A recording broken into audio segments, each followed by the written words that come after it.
Assalamualaikum warahmatullahi wabarakatuh. Jumpa lagi dengan saya Bumi ya di channel Belajar IPA Asik. Jadikan IPA lebih mudah dan menarik. Pada video kali ini kita akan melanjutkan kembali belajar kita sebagai persiapan ujian sekolah SMP. Nah, pada video sebelumnya kita sudah membahas latihan soal yang IPA biologi. Nah, pada pertemuan ini kita akan membahas latihan soal persiapan ujian sekolah IPA yang fisika. Selamat belajar. Jangan lupa like dan subscribe bagi yang belum. Yang sudah, saya ucapkan terima kasih. Soal pertama, perhatikan gambar pengukuran berikut.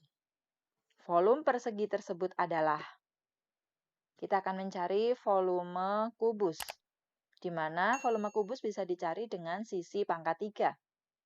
Maka yang penting kita menentukan panjang sisinya dulu, ini jangan sampai salah. Jadi ini ada anak yang mengukur panjang sisi, namun penggarisnya tidak tepat dimulai dari 0. Maka kita harus teliti dalam menentukan ini, ngitungnya ini ya. Nah, didapatkan 2,5 cm. Pangkat 3 menjadi 15,63 cm kubik. Jawabannya adalah B. Soal kedua, perhatikan gambar pengukuran berikut. Ini adalah pengukuran volume benda yang tidak teratur menggunakan gelas ukur yang diisi air. Volume mula-mula, ini 25. Ini volume akhir 55. Sehingga volume benda sama dengan 55 dikurangi 25 sama dengan 30 ml atau sama dengan juga 30 cm kubik. Maka jawabannya adalah D. Soal ketiga, perhatikan gambar pengukuran berikut. Agar neraca dalam keadaan seimbang, yang harus dilakukan adalah ini sebaiknya mencoba satu demi satu. Ya, saya langsung ke jawabannya ya, biar cepat. C. Menaikkan anak timbangan nomor 3. Kita lihat anak timbangan nomor 3. Ini 500 gram ke piringan sebelah kiri. Piringan sebelah kiri di sini ada 1 dan 2. 1 nilainya 1 kilo, 2 750. Nah, sebaiknya kita satuannya ini kita buat sama. Ya, kita anggap gram semua saja. Sehingga ini 1 dan 2 ini ada 1000. 1 kilo kan 1000 gram ya. 1750 akan ditambah anak timbangan nomor 3. Tambah 500. 1750 tambah 500 menjadi 2250. Sedangkan anak timbangan sebelah kanan 2,15 kilo kita jadikan gram. 2150, lalu ditambah anak timbangan 4 nih, 100 gram menjadi 2250. Kalau sudah sama antara piringan kanan dan kiri, berarti neraca dalam keadaan seimbang, maka C benar. Soal berikutnya, seorang siswa SMP mengukur suhu air panas dengan termometer Celcius menunjukkan skala 80 derajat Celcius. Hasil pengukuran tersebut bila menggunakan termometer Fahrenheit adalah? Kita ingat perbandingan untuk Reaumur Celcius Fahrenheit. Kalau saya menggunakan perbandingan 459. Ini adalah perbandingan jarak antara titik tetap atas sampai titik tetap bawahnya. Perbandingan skalanya begitu ya. Jadi, kalau R itu angka perbandingannya 4, C angka perbandingannya 5, F angka perbandingannya 9. Nah, di soal ini kita hanya butuh C per F min 32. Jadi kalau mengerjakan F selalu diikuti dengan min 32. Karena titik bawah untuk Fahrenheit itu 32 ya. Sama dengan perbandingan C kan 5, perbandingan F 9. Ya, lihat ini.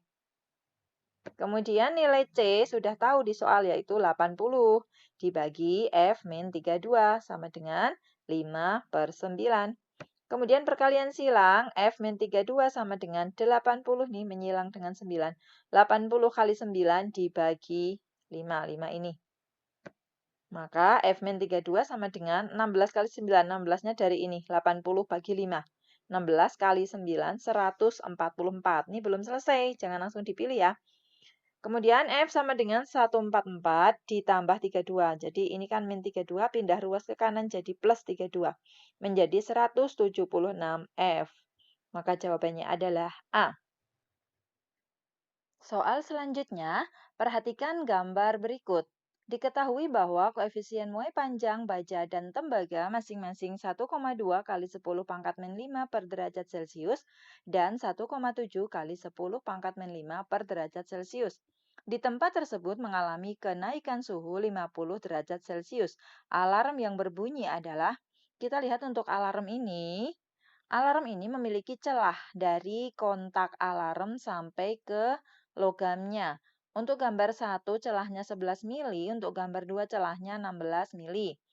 Nah, agar berbunyi berarti untuk gambar 2 tembaga harus bertambah panjang 16 mili, gambar 1 baja harus bertambah panjang 11 mili minimal agar alarm itu berbunyi. Maka untuk menentukannya, gambar 1, delta L sama dengan L0 kali alfa kali delta T, di mana delta L adalah pertambahan panjang, L0 adalah panjang mula-mula, alfa adalah koefisien muai panjang, delta T adalah pertambahan suhu. Maka L0 untuk gambar 1 2000. Kenapa 2000 di sini 200? 200 cm akan kita ubah menjadi milimeter. Biar sama dengan celahnya, maka menjadi 2000 kali alfanya 1,2 kali 10 pangkat min 5. Nah, cara mengalikannya 1,2 kalikan 2, 2,4. Jadi kali 10 pangkat min 2. Karena di sini ada 0,3 ini, 1000. Atau 10 pangkat 3, sedangkan ini 10 pangkat min 5. 10 pangkat min 5 ditambahkan dengan 3-nya, sehingga tinggal 10 pangkat min 2. Atau kalau kita tulis bentuk biasa menjadi 0,024. Ya, 10 pangkat min 2 ini kan artinya sama aja 2,4-nya dibagi 100. Atau dibagi 10 pangkat 2. Kan dibagi 100. Bagi 100 menjadi 0,024 mm. Berarti gambar 1 alarmnya tidak berbunyi. Karena pertambahannya kurang dari panjang celahnya.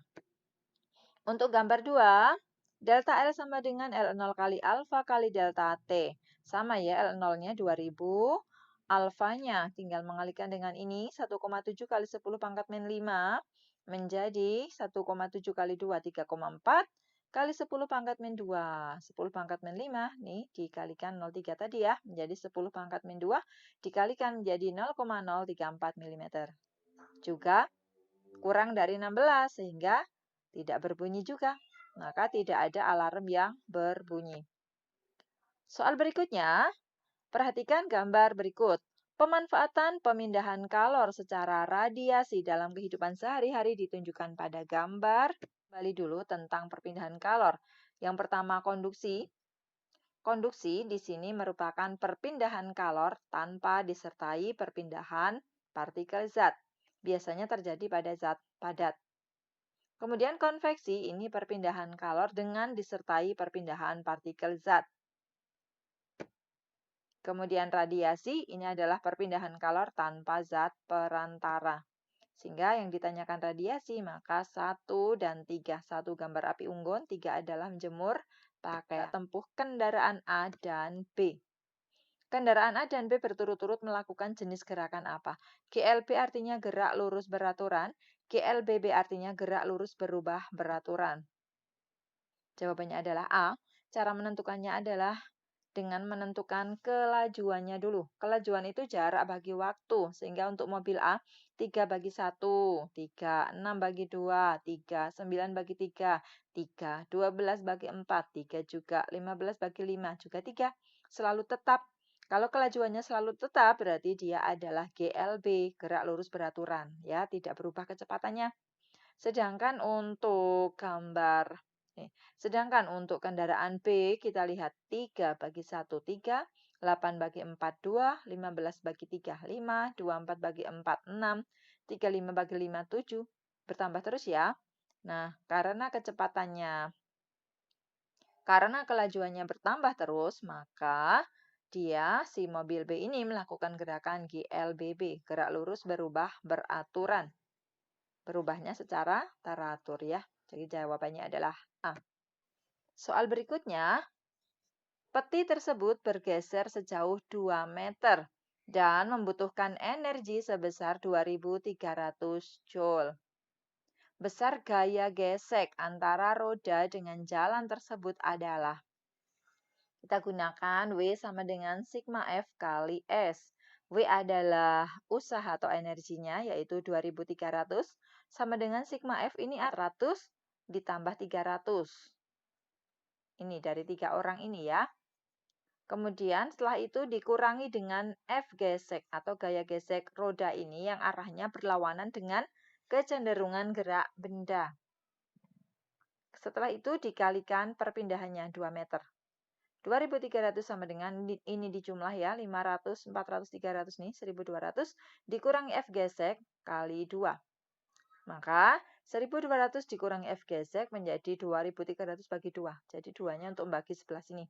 Menjadi 1.150 sama dengan 1.200 dikurangi F gesek.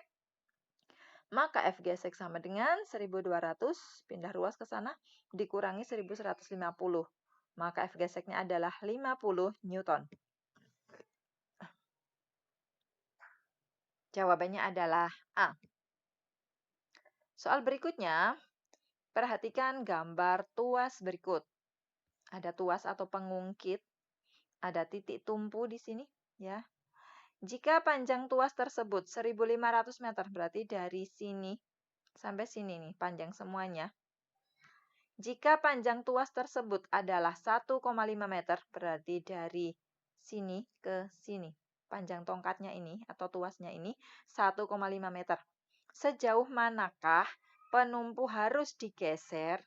Jadi tumpu ini bisa digeser-geser. Kemana harus digeser?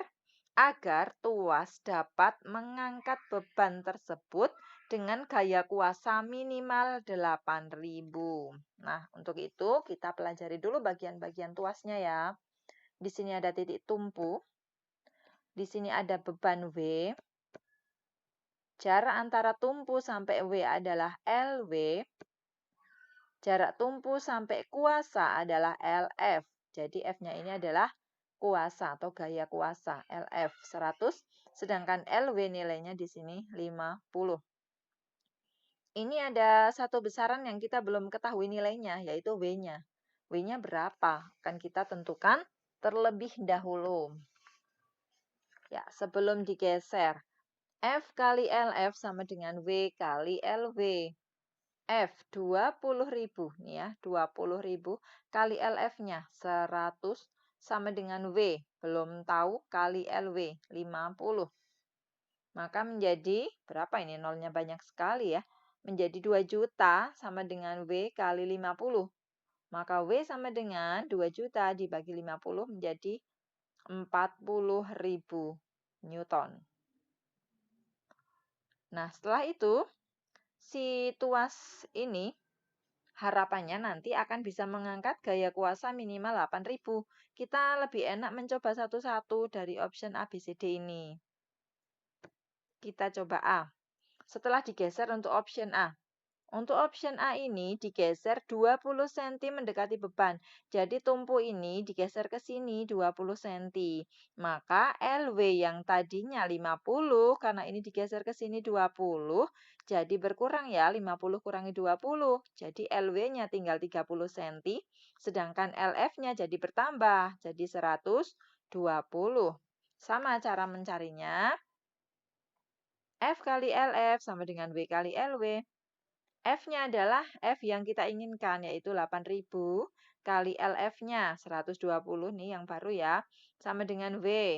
W-nya 40.000, bebannya kan tetap batunya tidak diganti-ganti ya, 40.000 kali LW-nya di sini 30. Lalu kita kalikan, nih sama enggak? Kalau tidak sama berarti tidak seimbang atau tidak bisa mengangkat. Maka A salah. Oke, lalu kita coba yang B. Option B. B itu 20 cm menjauhi beban, jadi tumpunya digesernya ke sana, ke kanan. Nah, kalau ke kanan yang berubah apanya? LW-nya berubah. Tadinya 50 menjadi berapa? 50 tambah 20. Jadi 70 ya.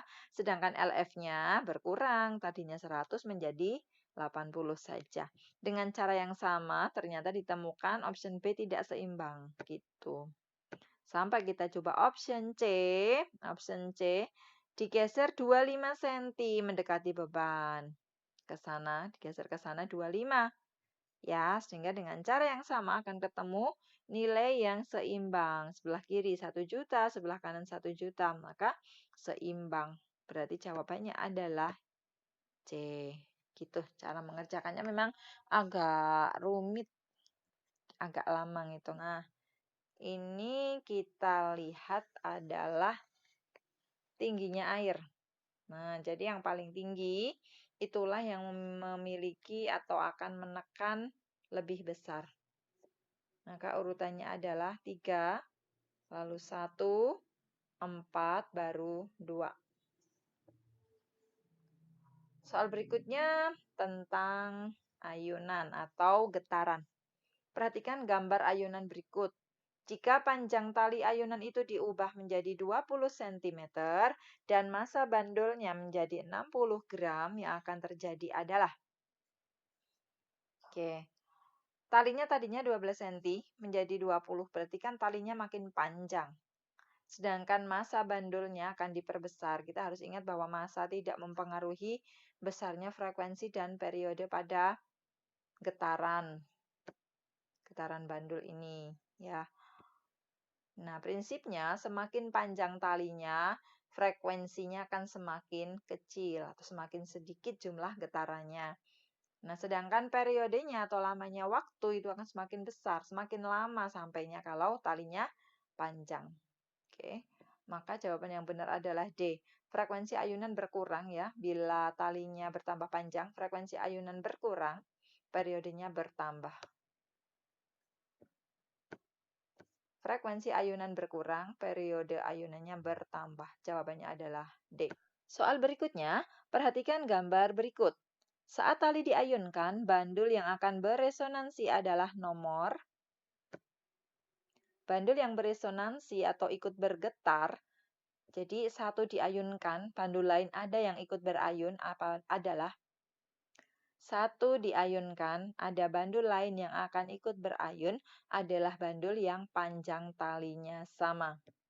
Maka yang panjang talinya sama adalah 1 dan 3. Dikatakan mereka akan beresonansi.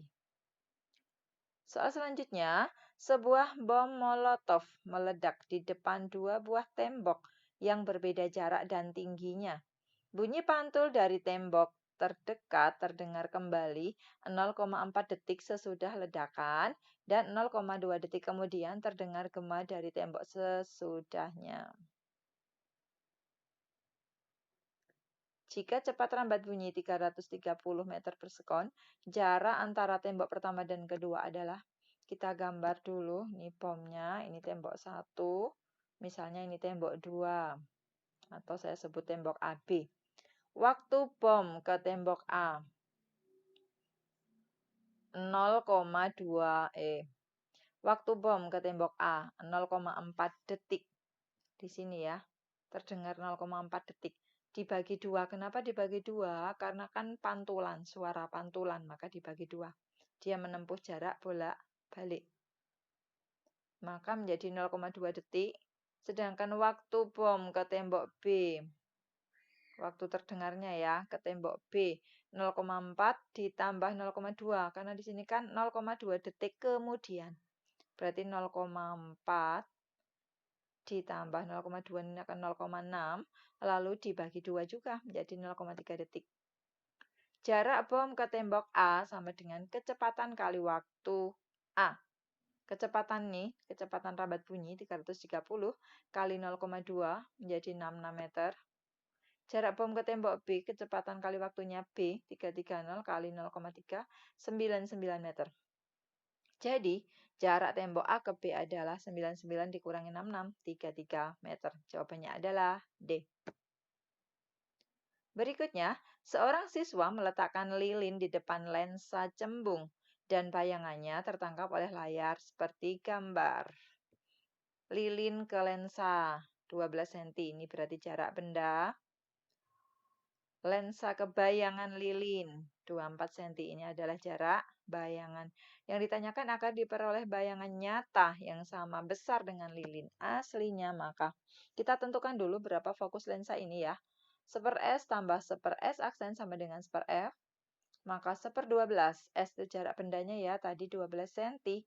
Ditambah jarak bayangannya 24 cm. Dibagi sama dengan 1/F. Maka kita samakan penyebutnya pakai angka 24. 24 bagi 12 kali 1, 2. 24 bagi 24 kali 1, 1 sama dengan 1/F. Menjadi 3/24 sama dengan 1/F. Maka F sama dengan 24/3 dibalik menjadi 8 cm. Jadi fokus lensa ini 8 cm. Nah, agar bayangannya nanti nyata dan sama besar, maka benda harus berada di pusat kelengkungan. Pusat kelengkungan itu 2 kali F. Ya, atau jari-jari kelengkungan. 2 kali fokus, 2 kali 8, 16 cm. Berarti lilin ini harus digeser berapa? Tadinya kan 12. Biar menjadi 16. Gitu. Digesernya 4 cm. Menjauhi ke sana. Menjauhi lensa. Maka jawabannya adalah C. Berikutnya tentang cacat mata.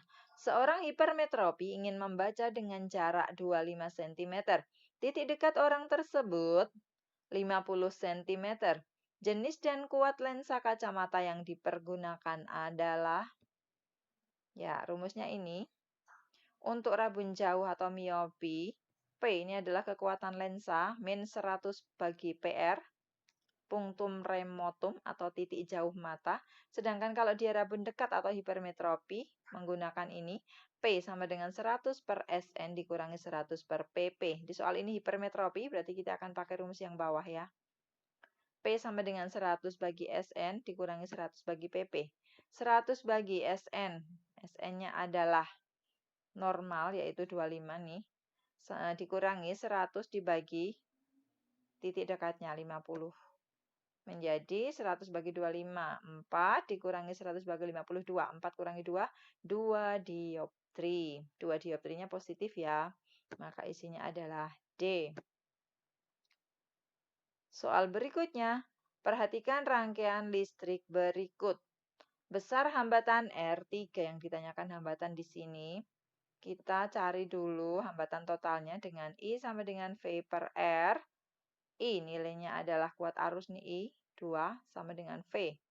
Ini 12 dibagi R. R adalah hambatan total nih. Maka akan ketemu R-nya adalah 6 ya. 12 bagi 2. Selanjutnya kita akan mencari R3 dari R paralelnya. Ini kan paralel nih. 1/RP sama dengan 1/R1 tambah 1/R2 tambah 1/R3. Maka 1/6 sama dengan 1/15 tambah 1/30 tambah 1/R3 belum tahu nilainya. Maka 1/R3 sama dengan 1/6 dikurangi, ini pindah ruas ya, kurangi 1/15 kurangi 1/30.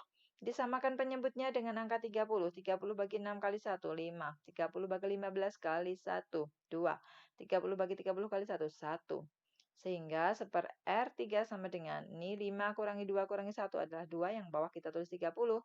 Maka R3-nya adalah 30 bagi 2, yaitu 15 ohm. Jawabannya B. Selanjutnya, batang baja berada dalam kumparan kawat yang dialiri listrik seperti gambar. Bentuk garis gaya magnet yang benar adalah, kita gunakan aturan tangan kanan, boleh menggenggam, boleh membuka. Nah, pertama kalian harus lihat garis baterai ini. Garis panjang itu positif, garis pendek itu negatif. Arus mengalir dari positif ke negatif, jadi arah arusnya ke sini. Panjang ke sana, naik ke sana, sampai belakang nih luarnya. Ke bawah, ke sana lagi, di depan sini, ke bawah lagi, ke bawah, ke bawah, ke bawah, sampai sini. Nah, bentuk garis gaya magnet yang benar adalah, gunakan aturan tangan kananmu seperti ini. Nah, keempat jari yang menggenggam ini menunjukkan arah arusnya. Ini kan arah arusnya ke bawah nih. 1, 2, 3, 4, 5 ini ya. Ke arah bawah. Sedangkan ibu jari akan menunjuk utara. Sehingga Q adalah utara ya. Sini. Yang ditunjuk ibu jari menunjuk utara. Berarti Q-nya adalah utara. Ibu jarinya ke arah sana. Berarti sini utara. P-nya berarti jadi selatan. Arah garis gaya magnet berasal dari utara, berakhir ke selatan. Maka jawabannya adalah C ini dari. Alhamdulillah, kita sudah selesai membahas beberapa soal IPA Fisika yang bisa kalian gunakan sebagai persiapan untuk ujian sekolah mapel IPA SMP. Semoga apa yang kalian pelajari kali ini bisa bermanfaat ya. Terima kasih kalian sudah belajar di sini. Semoga bermanfaat. Wassalamualaikum warahmatullahi wabarakatuh.